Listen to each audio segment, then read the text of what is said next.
See the whole rear muscles and everything. Yeah. And the biggest thing that I should have focused on was his pads on his feet, but I didn't. I was just looking at the basic size of it.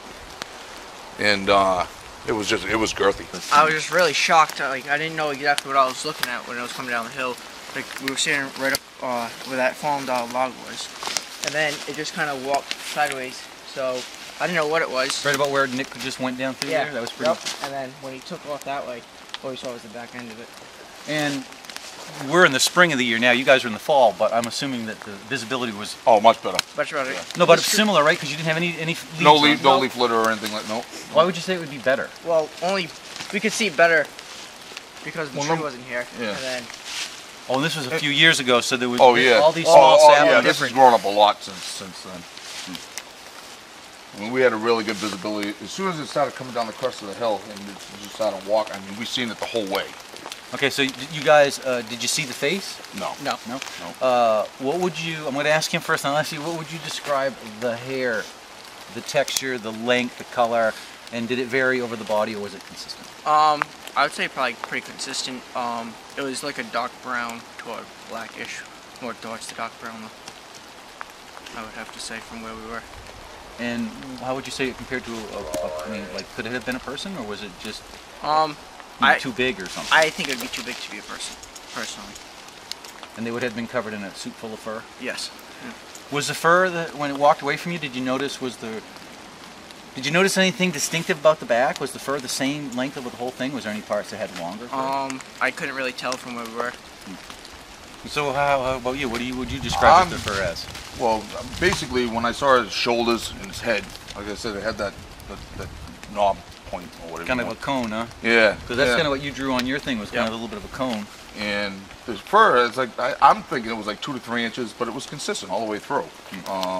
I mean, from here, especially looking through everything, I mean, I couldn't see if it was curly, you know what I mean? It just looked consistently straight. Didn't notice genitalia. No, nothing like that. But you guys are assuming if you had to pick between male or female? I couldn't really tell you that because I didn't see any... You didn't know what you was looking at? That's a good answer. I like that answer. No, we were just, I think we were more stunned at what we were looking at than physically, like, trying to pick things out. Hey, or Now you told me earlier when that thing came down that hillside, could you mimic? You said it had a kind of an interesting... Yeah, it was kind of like, like it was holding itself, like coming down. So did it have bent? The knees were bent? Basically, just like this, coming down the hill, and as soon as it got there, it straightened up and just walked away. When it walked away from you. Yeah. And you said you didn't really recognize the soles of the feet?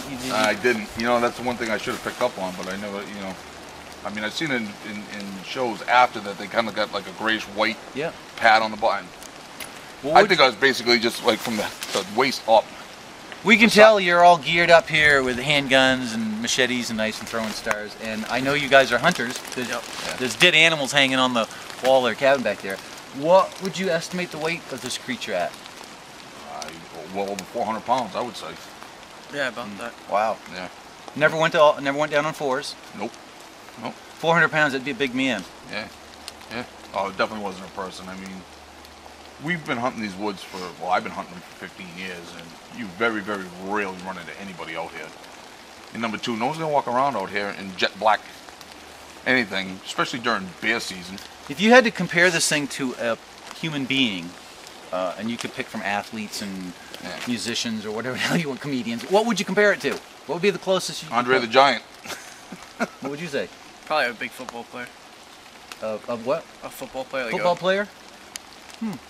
See, I've heard people say wrestlers and football players before. Yeah.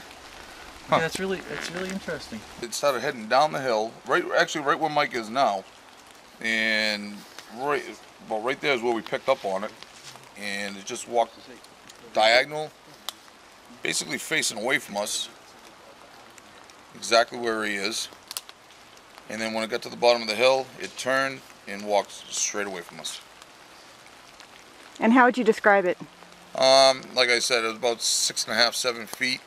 I'm saying roughly 400 plus pounds. Dark brown to blackish, very wide shoulders. Right about there. Thick chest, 2 to 3 inches of fur, hair. Mm-hmm. That's hair. The arm swing, the hands were in, They weren't out, they were in. Crouched, kind of looked like it was crouched coming down, like it was trying to hold its weight coming down the hill. And it's, Mike, you're too far. As soon as it got to the bottom, it kind of like straightened up to a point where it looked taller.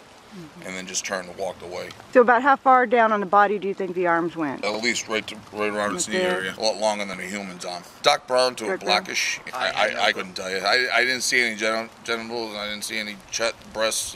It was walking sideways, so if it was a male, I wasn't seeing anything. We weren't even going to say anything to anybody because we knew the first reaction was like, oh yeah, you saw that, you know.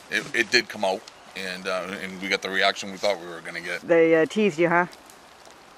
You know, yeah. Really seeing is believing. So it's basically, if they don't see it, it's not here. I went up there. There's a porcupine den, a nice porcupine den that a person, it's kind of a little rock cave. A person could get up in there, and that thing, if you're up there, you have a lot of visibility off either side and down into this little gully here, but you can't see Up there. I couldn't even see all you people standing here. Really? I'm looking over. I'm like, where the hell are those guys? Yeah, so we could see you the whole time. So you had that's the thing. This thing made a mistake. Obviously, they're very elusive, but it just didn't know you guys were here, I think. Yeah. Little porcupine den that I found. A lot of scat. Nearly acquired the ridge. And really interesting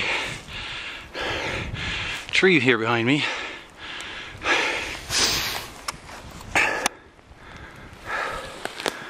This is where Craig has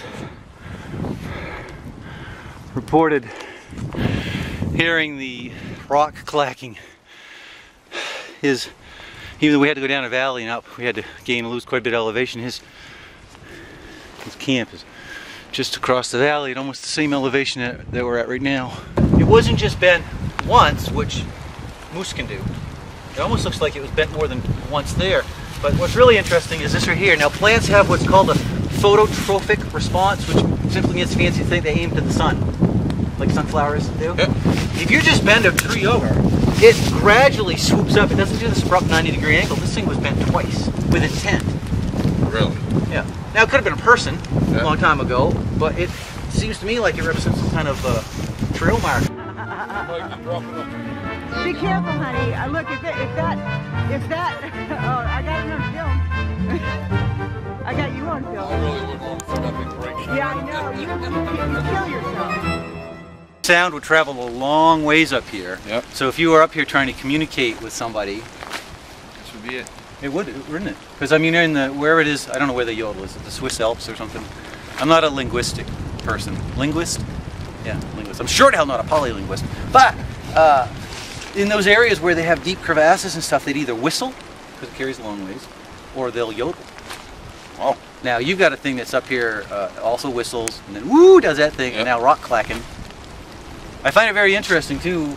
I mean, that could have been a person bending that stick, but that tree was manipulated with intent from either a human or something that had hands. Had hands, right.